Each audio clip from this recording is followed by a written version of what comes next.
বাংলাদেশের এক প্রত্যন্ত গ্রাম, নাম নীরবডাঙ্গা। এই গ্রামে একটা অদ্ভুত নিয়ম ছিল, কেউ কাউকে বিদায় বলতো না।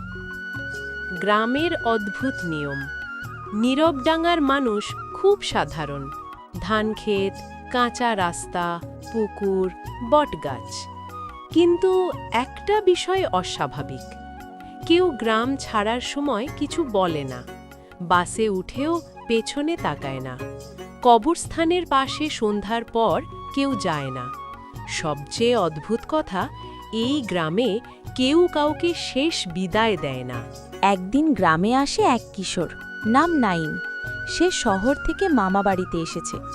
প্রথম দিনই সে জিজ্ঞেস করল, কাকা, মানুষ যাওয়ার সময় বিদায় বলে না কেন? কাকা একটু থেমে বললেন, এই গ্রামে বিদায় বলা ভালো না। কেন ভালো না? কেউ উত্তর দেয় না।